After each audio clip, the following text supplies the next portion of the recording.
యేసు ప్రభు ఎవరో కాదు చెప్పండి, మా భారతీయుడు అన్నారు. మరి భారతీయుడు అయితే గొడవ ఎందుకు? నమ్ముకో, నిన్ను నమ్ముకో, రా బాప్టిజం ఇస్తావు రా. మనోడే అన్నప్పుడు నమ్ముకో, నీకు జబ్బేటి. మొన్నటి వరకు ఏమో ఎడారి మతం అన్నావు, ఇప్పుడు యేసు ప్రభు ఏమో తీరా డిఎన్ఏలో కాస్త ఏదో సెకండ్ తగిలిందనేసరికి చెప్పండి మావాడే అంటే మొత్తం మీద కలిపేసుకోవాలని ఆశ ఎప్పటి నుంచో నీకుందన్న. యేసు ప్రభు యొక్క ప్రేత వస్త్రం తగెట్టేస్తున్నారు కొంతమంది మోక. వీళ్ళ పూర్తిగా ఇది చదవరండి. వీళ్ళ ఆశల్లా ఏంటంటే ఆయన మావాడే అన్నారట. మావాడంటే ఏంట్రా? మావాడంటే 40% డిఎన్ఏ. తెలుసు కదా ఈ స్టోరీ, నాకు టైం లేదు కనుక నేను 2K అవుట్లేదు చెప్పి వెళ్ళిపోతున్నాను. 40% డిఎన్ఏ అంటే యేసు ప్రభు పైన కప్పారన్నారు ప్రేత వస్త్రం. ఆ ప్రేత వస్త్రం ప్రస్తుతానికి ఇటలీలో ఉంది. ఆ ఇటలీ సైంటిస్టులు ఎవరైతే ఉన్నారో దాన్ని టెస్ట్ చేశారు, డిస్కవరీ చేశారు. దాన్ని డిస్కవరీ చేస్తే అందులో ఉన్న డిఎన్ఏ అంటే దాని పైన ఉన్న డిఎన్ఏ 38.7% ఇండాస్ పీపుల్తో మ్యాచ్ అయిందంట. అంటే ఇండాస్ అంటే అడుగుతున్నారు, మళ్ళీ 2 జోన్లు ఉంటాయి ఇక్కడ, నార్త్ సౌత్, అది కూడా తెలియాలి. ఇక్కడ ఉన్న వారితో అది మ్యాచ్ అయిందట. ఇది మ్యాచ్ అయితే ఇప్పుడు అందరూ వాట్సాప్ యూనివర్సిటీలు అందరూ కలిసి ఏం చేశారంటే యేసు ప్రభు ఎవరో కాదు చెప్పండి, మా భారతీయుడు అన్నారు. మరి భారతీయుడు అయితే గొడవ ఎందుకు? నమ్ముకో, నిన్ను నమ్ముకో, రా బాప్టిజం ఇస్తావు రా. మనోడే అన్నప్పుడు నమ్ముకో, నీకు జబ్బేటి. మొన్నటి వరకు ఏమో ఎడారి మతం అన్నావు, ఇప్పుడు యేసు ప్రభు ఏమో తీరా డిఎన్ఏలో కాస్త ఏదో సెకండ్ తగిలిందనేసరికి చెప్పండి మావాడే అంటే మొత్తం మీద కలిపేసుకోవాలని ఆశ ఎప్పటి నుంచో నీకుందన్నమాట. గమ్మత్తడి చెప్పిన, అసలు యేసు ప్రభు తిరిగి లేచాడనడానికి ఈ ఏదైతే కనబడుతున్న ఈ వస్త్రానికి తమ్ముడు చూపిస్తాడు చూడండి, అసలు దేనికి దానికి సంబంధం ఉందా? మళ్ళీ చెప్తున్నాను, ఈ సైంటిస్టులు కాదు, 100 మంది సైంటిస్టులు వచ్చి చెప్పినా మాకు రైట్ ఆర్గ్యుమెంట్ ఎవిడెన్స్ ఏంటి చెప్పిన? బిబిలికల్ రెఫరెన్స్ గుర్తుపెట్టుకోవాలి. ఈ రెఫరెన్స్కి మ్యాచ్ అవ్వాలి. దీనికి మ్యాచ్ అవ్వకుండా ఇటలీ నుంచి వచ్చిన, అమెరికా నుంచి వచ్చిన, బ్రిటన్ నుంచి వచ్చిన, ఆస్ట్రేలియా నుంచి వచ్చిన, రష్యా నుంచి వచ్చిన, ఆఫ్రికా నుంచి వచ్చిన, ఇండియా నుంచి 100 మంది వెళ్ళి వాదించిన మాకు అది కాదు, మా ఫైనల్ అథారిటీ బైబుల్, దానికి మ్యాచ్ అవ్వాలి నడుతున్నాను. ఇది మ్యాచ్ అవుద్దా? మీరు చూడండి, అదే రియాలిటీ. మీరు జాగ్రత్త చూడండి ఒకసారి. అయితే మీరు ఏదైతే మీకు కనబడుతుంది, ఇది ఇప్పుడు కనబడుతుంది ఇటలీలో, ఇది ఉందట. అసలు బైబుల్లో ఈ టైపు వస్త్రం కప్పినట్టు ఎక్కడైనా ఉందండి? అందుకే చరిత్ర చదవని ఏడిసేదని. ఇటలీ సైంటిస్ట్ చెప్పారట 40% మ్యాచ్ అవుతుందని. ఏం మ్యాచ్ అయింది? ఏం మ్యాచ్ అయింది? ఆ క్లాత్ పైన డస్ట్ పార్టికల్ ఏదైతుందో అది మ్యాచ్ అయింది. అంటే ఆ పైన ఆ డస్ట్ పార్టికల్ అంటే పైన దుమ్మి ధూళి తాకింది ఏదైతే ఉందో అది మ్యాచ్ అయింది. ఆ మ్యాచ్ అయింది ఏదైతే ఉందో ఇండియన్స్తో మ్యాచ్ అయింది అని అడుగుతున్నాను. అంటే ఎక్కడ కూడా ఆలోచించాల్సిన విషయం ఏంటి చెప్పనా? యేసు ప్రభుని ఎతుకులాటలో మనోలే ఎక్కువ మంది ఉన్నారన్నమాట. ఈ లెక్కన అర్థమైతే ముఖ్యాంశాలు మరోసారి. అంటే ప్రపంచ దేశాల కన్నా ఆయన గురించి ఎతికే వాళ్ళు చెప్పండి మనోళ్ళు ఎక్కువైనా వాళ్ళు ఎతికేది ఎక్కడ ఎదిగితే బాగున్నాను? ప్రేత వస్త్రం దగ్గరికి, ప్రేతల దగ్గరికి నడుతున్నాను. ఎక్కడెక్కడికి వెళ్ళి ఎదుగుతాయి కదా, అక్కడ కాదు, బైబుల్ని ఎదుకండి, నీకు అర్థమవుతుంది. ఇక్కడికి వెళ్ళారు, వెళితే ఏముంది అని అడుగుతున్నాను. ఈ ప్రేత వస్త్రం ఇలా కనబడుతుంది, నిలువు టంగి ఇలా కనబడుతుంది. అసలు ఆ టైప్ ఉందా? అది లేదండి. బైబిల్ రెఫరెన్స్ ఉండి ఒకసారి యోహాను సువార్త 20 మొదలు వచ్చి ఆదివారమున మగ్దలేని మరియా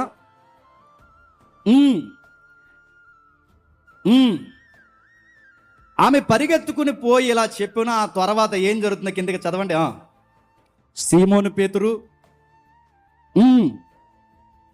మరి ఒక శిష్యుని యొద్దకు వచ్చి అని చెబుతూ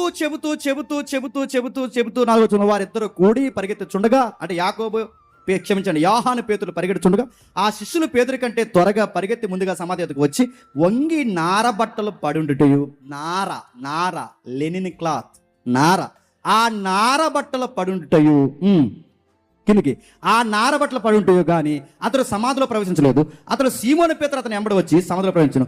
నార బట్టలు పడుంటుటయు ఆయన తల రుమాలు నార బట్టల యొద్ద ఉండగా నేరుగా ఇంకొక చోట చుట్టబడి ఉండుటయు చూసని. ఇది చదివితే మీకు అర్థమైపోతుంది. ఇప్పుడు చెప్పండి, నిలువు టంగిని యేసు ప్రభు కప్పారని రికార్డ్స్ చెబుతున్నాయా? సుమారు 2-3 వస్త్రాలు పైతే ఆ వస్త్రాలతో లెనిన్ క్లాత్తో ఆయన చుట్టారని చెబుతున్నాయా? రికార్డ్స్ చెప్పండి. అసలు యూదులు బరియలు ఎలా జరుగుతుంది నీకు తెలుసా అయ్యా? డిఎన్ఏ మాది అంటే నీకు తెరవలేదు. నీకు యూదులు బరియలు ఎలా చేస్తారో ఒకసారి చూడు. అదిగో చూడు, అలా చుడతారు. అంటే ఈ సన్నటి క్లాత్ అలా రౌండ్గా చుట్టి చుట్టి చుట్టి చుట్టి చుట్టి అది చూడండి. నేను చెబుతున్న అబద్ధం అయితే నన్ను నిలదీసి అడగండి. నేను చెబుతున్న అబద్ధం అయితే డిబేట్ కూర్చోబెట్టి, నేను చెబుతున్నది అబద్ధం అయితే మీది సత్యమని డిఎన్ఏలో వస్తారో, రికార్డ్స్లో వస్తారో, ఏదైతే మనకు కనబడుతుందో ఈ ప్రేత వస్త్రం దేని ద్వారా రికార్డ్స్ మాట్లాడతారో మాట్లాడండి. మేము నిరూపించడానికి మేము సిద్ధం. ఆయన పునరుద్ధానుడు, దానికి మేము చెప్పండి సాక్షులు. అందుకే ఆయన అలా చుట్టారంటే ఆ కింద నుంచి, ఆ కింద అరికాలు దగ్గర నుంచి పై వరకు ఇలా చుట్టుకుంటూ చుట్టుకుంటూ చుట్టుకుంటూ చుట్టుకుంటూ వచ్చి తల దాకా వచ్చిన తర్వాత ఏం చేస్తారంటే తలకి ప్రత్యేకమైన రుమాల్ లాంటివి చుడతారు. అంటే బాడీని కట్టే వస్త్రం వేరు, చెప్పండి, తలకి పెట్టే వస్త్రం వేరు. మరి ఇటలీలో ఉన్న వస్త్రం ఏంటి? అదేదో పెద్ద సున్నీలా గప్పేరేటది. నా మాట మీకు అర్థమవుతుంది లేదు. అసలు ఇటలీలో ఉన్న వస్త్రం అది మొత్తం ఏకంగా ఒక పెద్ద సొక్క ముక్కలాగా ఆడపిల్ల సున్నీలా ఉంది. అది ఏంటి? అది ఎక్కడది? అది ఈ రిఫరెన్స్ కదా మ్యాచ్ అవుతుందా? ఇక్కడ రెండు రకాల వస్త్రాలు, తల రుమాలు కనబడుతుంది, ప్రేత వస్త్రం కనబడుతుంది. తల రుమాలు కనబడుతుంది, ప్రేత వస్త్రం అంటే బాడీకి కట్టేది వేరు, సుట్టేది వేరు. ఇది కప్పేది కాదు, చెప్పండి, సుట్టేది. ఆ సుట్టేది ఎలా చుడతారు? అందులో క్షమించండి, బోలము, సాంబ్రాణి, అగరు ఇలాంటి ద్రవ్యాలు ఆ లేయర్ కంటే ఈ చుట్టిన లేయర్కి మధ్యలో ఆ ద్రవ్యాన్ని రాసి అప్పుడు చుడతారు. ఎలాగ మీకు అర్థం కావాలంటే కాలో చెయ్యి ఇరిగిపోయింది అనుకోండి, సిమెంట్ కొట్టేస్తారు చూసారా? ఆ సిమెంట్ కొట్టేస్తున్నప్పుడు దానికి మధ్యలో సిమెంట్ ఎలాగైతే రాస్తారో, ఆరిపోయిన తర్వాత అది ఎలాగైతే గట్టిగా అయిపోద్దో సేమ్ అలాగే సుగంధ ద్రవ్యాలతో కట్టేసినట్టు వేస్తారు. అది వాళ్ళ పరియల్. నీకేం దొరికింది అంటున్నావు? మా క్లాత్ దొరికింది, అందు మీద డిఎన్ఏ ఉంది, సైంటిస్టులు చెప్పారు, అది మా డిఎన్ఏ అన్నారంట. నేను అడుగుతున్నాను, నీ డిఎన్ఏ అంటే ఏంటి? బాగా ఎదికారు అక్కడ మీరు అందరూ. రష్యన్స్ ఎదికారు నడుతున్నాను, ఆ పై ప్రాంతాలు ఎదికారు, మిడిల్ ఆసియాలో ఎదికారు. కానీ ఎక్కువగా యేసు ప్రభు అనే డౌట్లో ఎక్కువ ఎతికింది ఎవరు చెప్పండి? మీరు ఎదికారు. అందుకే మన వ్యసనం ఇది కాదు. అయినా ఈ ప్రేతవస్త్రం చుట్టే ఈ మమ్మీలు ఏవైతున్నావో, ఈ మమ్మీలాగా ప్రేతవస్త్రం చుట్టే ఈ అలవాటు జూయిష్ పీపుల్కి ఎక్కడది? 400 సంవత్సరాలు ముగిస్తున్నాను. 400 సంవత్సరాలు ఐగుప్తిలో బానిసలుగా ఉన్నారు ఇశ్రాయేల్, తెలుసుగా. ఆ టైంలో యాకోబు గారు చనిపోయారు, ఆ టైంలో యోసేపు గారు చనిపోయారు. సరిగ్గా ప్రముఖులు ఇద్దరు చనిపోతే ఈజిప్ట్లో యూదులు నేర్చుకున్న కల్చరే చెప్పండి ఈ ప్రేత వస్త్రం చుట్టడం. అక్కడి నుంచి వచ్చింది. నడుతున్నాను, ఈ వస్త్రం జీవించి డిఎన్ఏ మాది అంటే నడుతున్నాను, జీడి చార్ని ఫ్రాన్స్ వ్యక్తి, ఈ వ్యక్తి అంటే సుమారు 13వ శతాబ్దంలో, అంటే మొట్టమొదటిసారి ఈ క్లాత్ని, ఈ వస్త్రాన్ని చార్ని అనే వ్యక్తి, ఫ్రాన్స్ దేశానికి చెందిన వ్యక్తి, ఆ వ్యక్తే మొట్టమొదటిసారి ఈ వస్త్రాన్ని ప్రపంచానికి చూపించాడు. ఆయన చూపించిన తర్వాత ఆ వస్త్రాన్ని ఆ రోజుల్లోనే పోప్ దగ్గర పట్టుకెళ్తే మొత్తం పరిశోధనలకు అప్పగిస్తే 3 యూనివర్సిటీలు తెర మీదకి వచ్చాయి 1988లో. ఆ 3 యూనివర్సిటీలు ఏంటో నేను చెప్తున్నాను, రాసుకోండి కావాలంటే. Oxford university, Zurich university, Arizona university. ఈ 3 యూనివర్సిటీలు కలిసి కార్బన్ డేటింగ్ టెస్ట్ చేస్తే తేలిన ఫలితార్థం ఏంటంటే 1260 నుండి 1390 మధ్య కాలానికి చెందినదే ఈ లెనిన్ క్లాత్ అని తేల్చేశారు. ఇందు మీద ఉన్న డిఎన్ఏ తెచ్చి వాట్సాప్లో పెట్టి, మా ఫేస్బుక్లో పెట్టి, యేసు ప్రభు మావాడే తమిళనాడు పుట్టాడు మాకు చెప్తావు నువ్వు. ఇనేవాడు ఉంటేనండి చెవులో పూలెట్టడమే కదండి, చెప్పండి, చెట్లు కొమ్మలు. అందుకని అడుగుతున్నాను, మీరు ఎప్పుడు మీ బాధలు ఏంటంటే యేసు ప్రభుని కలిపేసుకుందామనే చూస్తారు. ఇక్కడంట నలంద విశ్వవిద్యాలయంలో యేసు ప్రభు నేర్చేసుకున్నాడట. నేర్చుకున్నాడట? నేర్చేసుకుని ఇజ్రాయెల్ దేశానికి వెళ్ళి శిష్యులకు చెప్పాడట. అడుగుతున్నాను, నిజంగానే ఇక్కడ ఏదో ఇండియన్ కల్చర్లో యేసు ప్రభు నేర్చుకుని వెళితే ఎక్కడైనా ఒక్క స్లోగన్ చెప్పాడండి బైబిల్లో? అయినా ఒక్క స్లోగన్, సంస్కృతి స్లోగన్, సాంస్క్రిట్ స్లోగన్ ఒక్కడ చెప్పాడా? ఎక్కడైనా యోగా కోసం చెప్పాడా? ఎక్కడైనా చెప్పాడు? అసలు ఇక్కడ వచ్చాడు ఆయన ఇండియన్ అంటే. మరి మరియం ఎవరు? పాకిస్తానా? యేసేపు ఎక్కడోడు? ఇలాంటి తిరమ్మాల ఆర్గ్యుమెంట్లు వస్తాయని మత్తయి అనే వ్యక్తి యేసు ప్రభు ఎలా వచ్చాడో పెద్ద జీనియాలజీ రాశాడు. మొదటి అధ్యాయంలో పెద్ద వంశవృక్షం పెట్టాడు. ఆయన ఊరకే ఎక్కడి నుంచి రాలేదు, ఆయన వచ్చింది ఎలా వచ్చాడు చూడండి. పెద్ద వంశాన్ని పరిచయం చేసి ఇలా వచ్చాడని చెప్పాడు. ఇప్పుడు చెప్పండి, యేసు ప్రభు తిరిగి లేచాడనడానికి ఖాళీ సమాధి ఉంది. యేసు ప్రభు తిరిగి లేచాడనడానికి శిష్యులు సాక్ష్యాలు ఉన్నాయి. యేసు ప్రభు తిరిగి లేచాడనడానికి మళ్ళీ నేను చెప్తున్నాను, ఈ రోజుకి సాక్షుల సమాధులు.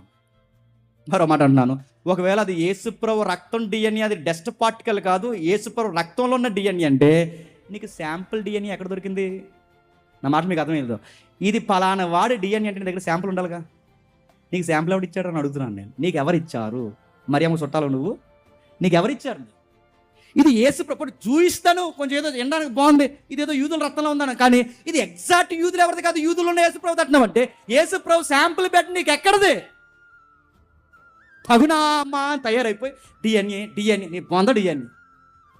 నీకు తెరవలేదు, నీకు బిబిలికల్ యూతే లేదు, హిస్టరీ యూతే లేదు, వాట్సాప్ యూనివర్సిటీలో నేర్చుకున్న ఆ గాలి మాటలు తప్ప అసలు యూనివర్సిటీ అధికారిక ఆక్స్ఫర్డ్ యూనివర్సిటీ ఏం ఇవేమీ తెలియదు. వీళ్ళ బాధల్లో ఒక్కటే ఏంటి చెప్పనా, యేసుప్రభు తిరిగి చెప్పండి లేవలేదని చెప్పాలి. కానీ గమ్మతో చెప్పు, నువ్వు ఎంత మరుగేసినావు, బండేసినా, సీలేసినా, సైనికులు పెట్టినా, ఎవరిని పెట్టినా, ఎన్ని మతమొక్కలు లేచిపోయినా, ఈ రోజుకి మాట్లాడినా పచ్చి నిజం ఏంటో తెలుసా?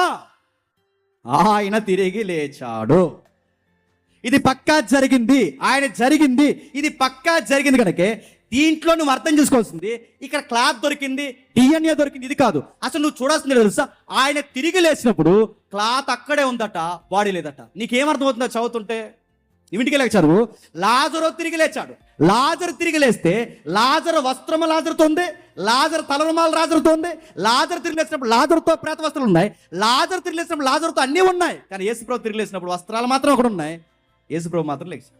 నీకేమర్థమవుతుంది? లాజరు తిరిగి లేచింది ఈ లోకానికే లేచాడు కనుక మళ్ళీ ఇక్కడ చనిపోయాడు.